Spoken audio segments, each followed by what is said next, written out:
Vérissure, le numéro 1 des alarmes en France. Rendez-vous sur vérissure.fr pour votre demande de devis gratuit. Vérissure présente. Sud Radio, parlons vrai chez Bourdin, 9h-10h, Jean-Jacques Bourdin. 9h32, nous avons besoin de comprendre parce que nous connaissons mal la situation en Nouvelle-Calédonie.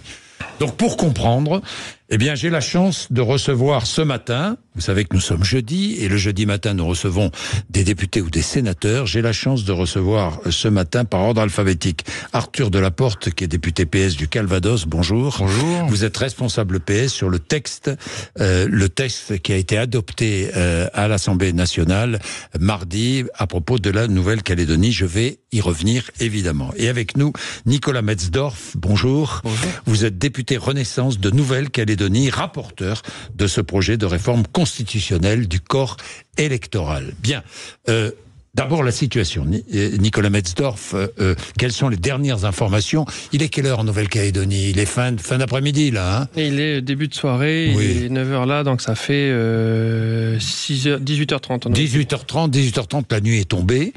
En Nouvelle-Calédonie, la nuit est en train de tomber. La nuit dernière a été un peu moins dure que les deux nuits précédentes, mais la situation est encore extrêmement tendue. Quelles sont les dernières informations que vous avez?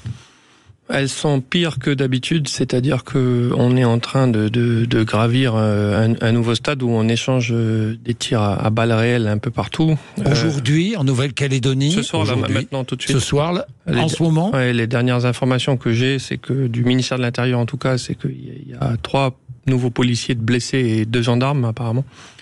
Donc ça, par balle, évidemment, ça tire de partout. La situation se retend. Donc voilà, c'est un peu compliqué. Je reçois énormément de messages de gens sur place qui sont en panique, qui pleurent, qui savent pas quoi faire. Je pense que les renforts étaient attendus. J'ai envie de dire, il en faudrait encore, parce que aujourd'hui, la sécurité même des personnes et même des forces de l'ordre est totalement menacée.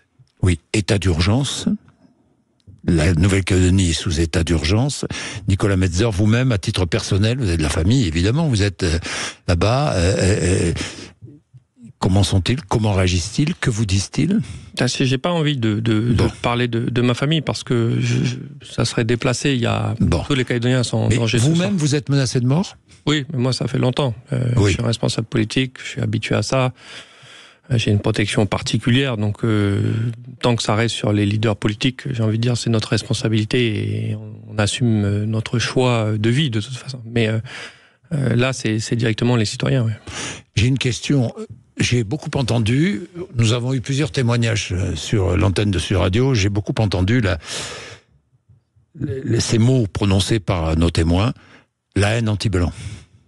La haine anti-blanc s'exprime librement et ouvertement. Nicolas Metzdorf. La haine anti-blanc, je sais que c'est un sujet qui est tabou en métropole, mais nous, on a grandi avec ça, on vit avec ça au quotidien. Il y a pas un blanc en Nouvelle-Calédonie qui ne s'est jamais fait insulter de sale blanc, voire de pire grossièreté que je ne vais pas citer à l'antenne. Vous savez, quand vous avez le président du Congrès de la Nouvelle-Calédonie qui dit dans un rapport officiel de la délégation aux Outre-mer de l'Assemblée nationale, le seuil de tolérance des blancs est atteint en Nouvelle-Calédonie, c'est le président du Congrès, la 3e assemblée délibérative de France, quand même, le Congrès de la Nouvelle-Calédonie. Et c'est son président qui dit ça. Donc il y a un racisme institutionnel qui a été exacerbé, entretenu depuis ces 30 dernières années. Alors je tiens à dire, c'est pas tous les indépendantistes qui portent ce discours-là. Bien évidemment, il y a des indépendantistes modérés qui veulent le vivre ensemble avec tout le monde. Et avec eux, on travaille bien, on les salue et on a envie de construire avec eux et ça nous rassure. Mais aujourd'hui, il y a une frange radicalisée des indépendantistes, nationalistes, xénophobes, qui s'appuie sur le discours du fait colonial pour justifier que des Calédoniens sont plus légitimes que d'autres dans le pays, et donc ils remettent en cause toute forme de démocratie, puisque de toute façon, quoi qu'il arrive, il y a des gens plus légitimes que d'autres. Il y a un terme qu'on utilise régulièrement en Nouvelle-Calédonie, c'est le peuple premier. Mais quand on dit un peuple premier, ça veut dire qu'il y a des seconds et il y a des troisièmes. Et donc, non, mais c'est vécu comme ça. Je vois M. Delaporte qui réagit, mais c'est vécu comme ça. Et c'est-à-dire que les gens qui n'ont pas la connaissance universitaire de dire bon, le peuple premier, c'est ceux qui étaient installés là depuis avant, dans la tête des jeunes générations, ça veut dire qu'ils sont plus légitimes que les autres. Bien sûr, tous ne le comprennent pas comme ça, c'est pas le sujet. Mais aujourd'hui, ceux qui cassent ceux qui pillent, ceux qui attaquent et ceux qui menacent les Calédoniens, qui ne demandent qu'à travailler et vivre chez eux en toute harmonie, en toute paix, et qui sont là juste pour payer des impôts et payer des cotisations, ces gens-là qui attaquent les Calédoniens sont des gens extrêmement racistes. Arthur Delaporte. Et moi, je pense que la responsabilité collective qu'on doit avoir aujourd'hui, c'est pas d'accuser les uns ou les autres de racisme. Parce que ce que je sais aussi... Il existe. Ça existe, le racisme. Évidemment qu'il ne faut pas nier qu'il existe du racisme. Il faut avoir les yeux ouverts aussi. Je pense, Jean-Jacques Bourdin, qu'il faut aussi se rendre compte de ce qu'est la Nouvelle-Calédonie, c'est-à-dire une ancienne colonie, avec un fait colonial qui a perduré, parce que, alors que les femmes avaient le droit de vote en France, en Nouvelle-Calédonie, jusqu'en 1957, vous aviez encore une partie de la population, les Kanaks, qui n'avaient pas le droit de vote. Il a fallu attendre la loi cadre de fer. Et donc oui, il y a des inégalités qui ont perduré. Oui, il y a eu des logiques de peuplement. L'Algérie et la Nouvelle-Calédonie étaient les deux seules colonies de peuplement. Et donc si on ne se remet pas dans ce contexte-là, si on ne fait pas, si on veut faire abstraction de ce qui a causé des inégalités extrêmement fortes, qui fait qu'aujourd'hui, les descendants de Kanaks représentent 90% des gens qui peuplent les prisons. Qu'aujourd'hui, vous avez évidemment une extrême pauvreté, que ce sont eux qui sont les moins diplômés, qui accèdent le moins à l'enseignement supérieur. Donc ça génère évidemment du ressentiment, des tensions. Ça peut se traduire évidemment par des formes de racisme. Oui, mais le racisme, il n'est pas univoque. Il y a des formes de racisme, oui, mais notre responsabilité en tant que leader politique, c'est pas d'accuser les uns ou les autres de racisme, c'est d'appeler au calme et de ne pas attiser les braises. Et moi, ce que je constate, c'est qu'aujourd'hui, cette situation insurrectionnelle de guerre civile, il faut dire les choses. Il faut dire ce qui se passe aujourd'hui. On a des citoyens qui tirent sur d'autres citoyens, qui s'auto-défendent, qui organisent la défense de leur quartier parce qu'ils ont peur. Et s'ils ont peur, ils tirent. Ils se sentent menacés. Moi, j'ai encore entendu hier soir des gens qui se rendaient faire leurs courses, même si c'est très compliqué de faire ses courses. Aujourd'hui, la plupart des magasins ont été soit détruits, soit sont pillés. Et donc, aujourd'hui, quand on se rend faire ses courses, on peut se faire tirer dessus si on a l'air d'être un Kanak. Et ça, c'est ce qui s'est passé. Des gens qui n'étaient pas menaçants, qui se sont pris des tirs de chevrotine. Donc vous voyez, aujourd'hui, ce qui se passe, c'est que ça s'est traduit par des drames. Là, le haut-commissaire disait, il y a 3 personnes qui sont mortes en dehors du policier. Et je tiens vraiment à rendre hommage aux policiers qui font ce qu'ils peuvent pour essayer de rétablir l'ordre républicain.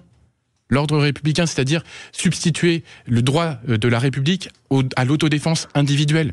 Eh bien, il y a 3 personnes qui sont mortes, et ces 3 personnes, c'est des jeunes Kanaks. C'est des jeunes Kanaks qui sont morts.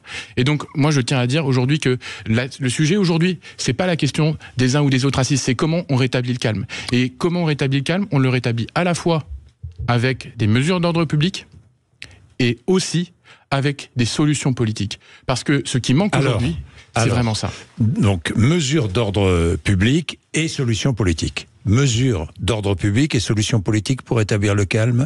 Nicolas Metzger. Oui, je partage ça. Je veux dire que c'est pas parce que j'analyse la situation qui explique la violence que j'appelle pas au calme. Mais évidemment qu'on appelle tous au calme. Toute ma famille est là-bas, mes amis sont là-bas, j'ai pas envie qu'ils meurent sous les balles. Donc évidemment qu'on appelle au calme et à la responsabilité. Simplement, j'essaie d'expliquer pourquoi on en arrive là. Parce que je reviens sur ce qu'a dit M. Delaporte, et c'est important, parce qu'on a une divergence de fond sur l'analyse. Et je suis content qu'il soit là d'ailleurs pour pouvoir y répondre. M. Delaporte dit qu'il y a un fait colonial. Il a raison, il y a eu un fait colonial en Nouvelle-Calédonie. Ça a été en 1853. Depuis 1853. Oui, mais attendez. Jusque dans les années 70.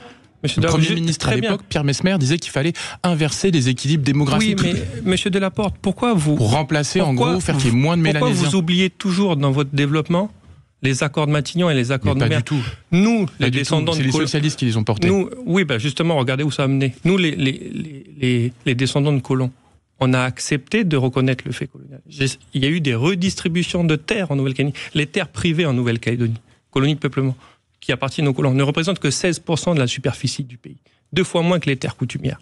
Et 10 fois moins que les terres publiques. Mais ça, c'est parce qu'il y a eu un processus de décolonisation voilà, dans les années 90. Mais très bien, c'est là où je voulais vous amener, M. Delaporte. Il y a eu un processus de décolonisation. Moi, je dis que le processus de décolonisation, il est en cours. Non, mais vous pouvez me laisser développer ? Oui, allez-y. Parce que c'est important ce que je dis. Il y a eu un processus de décolonisation.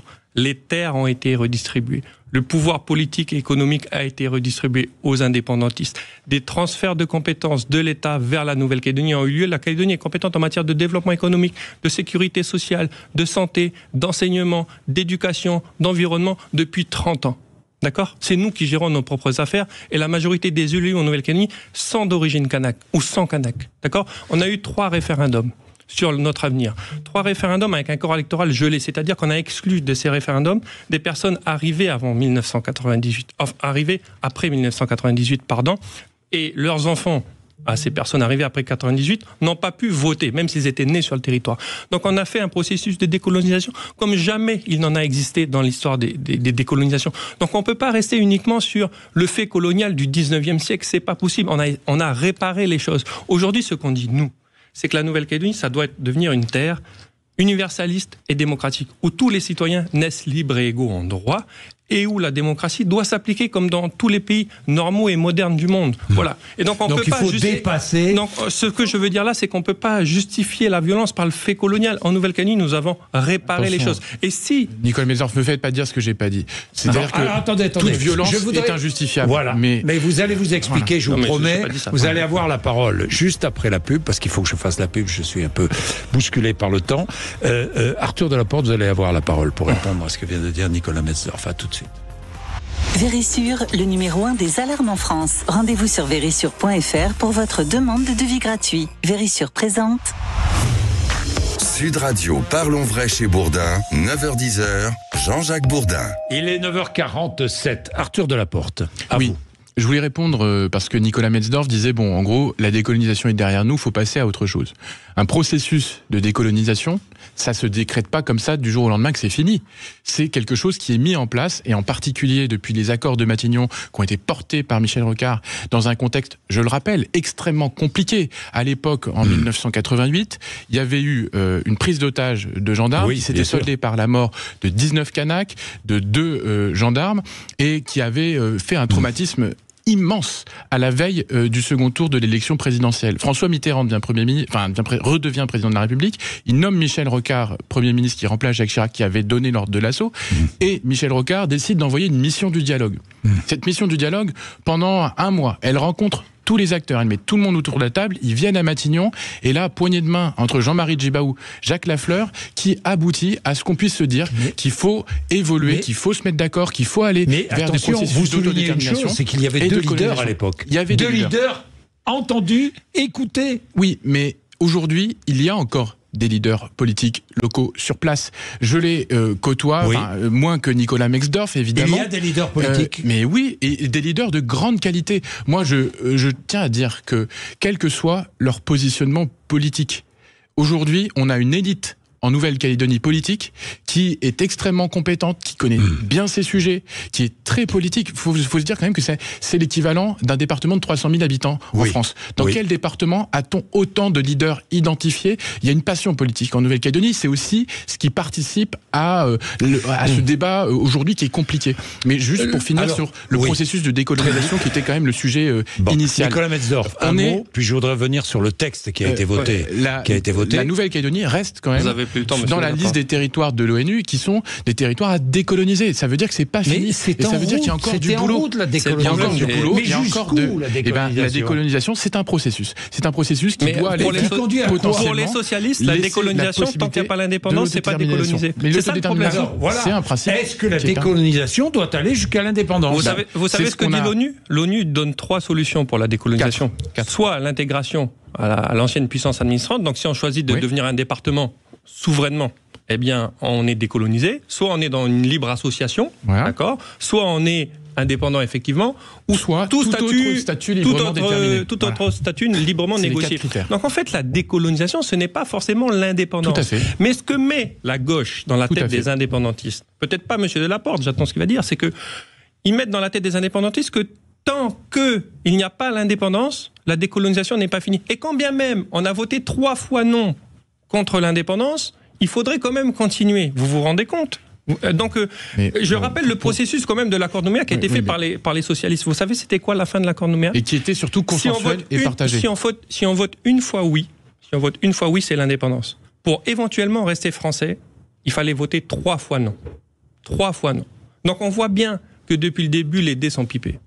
Est-ce que pour vous, est-ce que pour vous, la décolonisation, c'est l'indépendance de la La Nouvelle-Calédonie? décolonisation, c'est pas forcément l'indépendance. En fait, Oui, mais c'est pas forcément d'accord. Mais est-ce que pour vous, ça ça peut l'est? faire partie? Est-ce que ça doit conduire à l'indépendance? Moi, je considère aujourd'hui que c'est aux Calédoniens de décider de leur sort. C'est le principe de l'autodétermination. C'est aux Calédoniens de décider de leur sort. Voilà. Moi, j'ai pas à me dire. Voter. Du coup, on a voté. Alors, il y a deux choses. Oui. Parce que il y a 3 corps électoraux. Rappelons, il y a le corps électoral général qui s'applique comme on peut l'avoir à Perpignan ou à Carcassonne. C'est les élections municipales, législatives. C'est la France. Bien sûr. Bon. Bien sûr, mais c'est le même. La même liste électorale, la même pour tous. Le code électoral s'applique. Ça, c'est le premier truc. Pour les présidentielles, législatives européennes. Il y a le corps électoral pour les élections référendaires.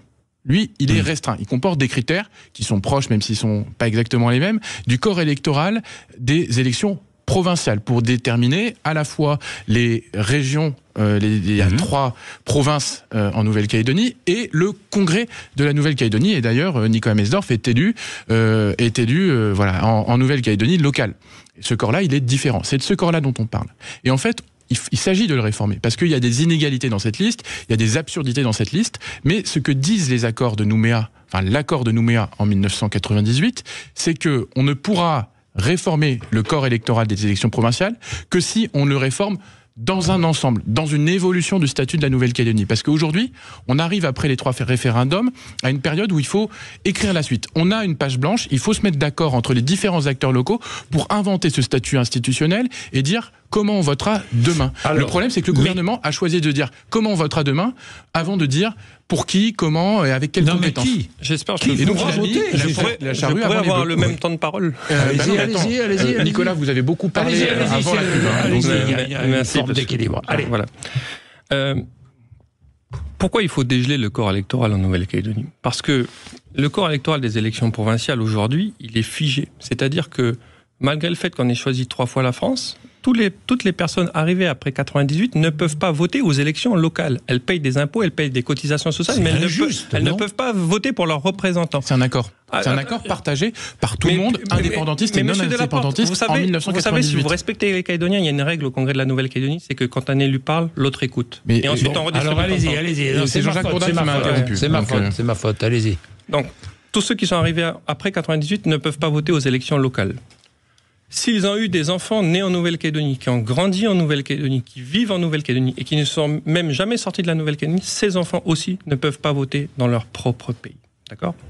Donc, l'idée du gouvernement, c'était de dire, non pas on retrouve le suffrage universel direct, parce qu'il faut prendre aussi en compte l'histoire de la Nouvelle-Calédonie, mais il faut mettre 10 ans de présence sur le territoire pour voter aux élections locales. Les 10 ans de présence, c'était l'équilibre initial qui avait été trouvé lors des accords de Nouméa. C'est là où il y a une divergence. Alors ça, c'était l'article 1 du projet de loi. Redonner le droit de vote à des gens nés en Nouvelle-Calédonie et à des gens qui sont présents depuis plus de 10 ans. Aujourd'hui, si j'ai 25 ans, si je suis né en Calédonie, je ne peux pas voter. Si. Si vous avez 25 ans et que vous êtes né... Si vous avez 25 ans et que vous êtes né de parents arrivés en Nouvelle-Calédonie après 1998, vous n'avez pas le droit de voter. C'est inadmissible. Non, mais attention, mais si vous avez 25 ans et que vos parents sont calédoniens, les enfants de Nicolas Mesdorf, ils ont le droit de vote. Je suis très content d'entendre M. Delaporte défendre le droit du sang. Deuxième chose, l'article 2 de la loi vient de dire que même si la réforme constitutionnelle était adoptée au Congrès de Versailles, s'il y avait un accord entre Calédoniens sur le corps électoral et sur tout le reste qui intervenait après le vote du Congrès de Versailles, c'est l'accord des Calédoniens qui s'appliquerait et la loi constitutionnelle serait caduque. Qu'est-ce que ça veut dire ? Ça veut dire que la loi constitutionnelle qu'on a votée, finalement, place l'accord des Calédoniens au-dessus de la Constitution de la République française. Donc on voit, à travers l'article 1 des 10 ans de présence et l'article 2 de l'accord des Calédoniens, que le gouvernement a fait quelque chose d'équilibré et de récompensé. Pourquoi il n'y a pas eu d'accord sur cette... Je vais finir là-dessus. Monsieur Bourdin, c'est important. Pourquoi il n'y a pas eu d'accord sur ce texte ? Pourquoi ? Parce que les indépendantistes se sont fait accaparer par la branche la plus radicalisée du mouvement indépendantiste, par les racistes, par les xénophobes, qui de toute façon considèrent que seuls les Kanaks sont légitimes en Nouvelle-Calédonie et que toutes les autres communautés sont accueillies et que de toute façon seuls les Kanaks sont légitimes à décider de l'avenir de la Nouvelle-Calédonie. Voilà ceux qui ont embarqué le mouvement indépendantiste à s'opposer à ce texte-là. Voilà. Donc c'était une affaire de démocratie contre de la xénophobie. C'était ça le sujet. Alors moi je vais essayer de répondre parce que je crois qu'il nous reste à peu près 2 minutes maximum. Oui. sur ce point. En fait, là, on parle d'une réforme, et ce que j'ai commencé à essayer de dire, qui n'est que une petite partie d'un ensemble. Sauf que c'est une carte du château de cartes qui a été patiemment construit. C'est un édifice qui est fragile, l'accord de Nouméa. Et en fait, en prenant juste le corps électoral qui, oui, comporte des injustices et qui doit être revu, on fait s'effondrer tout le reste, parce que l'enjeu, c'est la négociation d'un accord global. C'est comment on met des gens autour de la table. Et ce qui a marché pour retrouver la paix civile depuis 35 ans, c'est qu'on a mis des gens autour d'une table et qu'à chaque fois, quand il y a eu des accords, on les a respectés jusqu'au bout, et ils ont été adoptés de façon quasi unanime à chaque fois par l'Assemblée nationale, par le Sénat, parce qu'il y avait un accord local. La première fois depuis 35 ans qu'on fait quelque chose contre la vie d'une partie des Calédoniens, c'est aujourd'hui.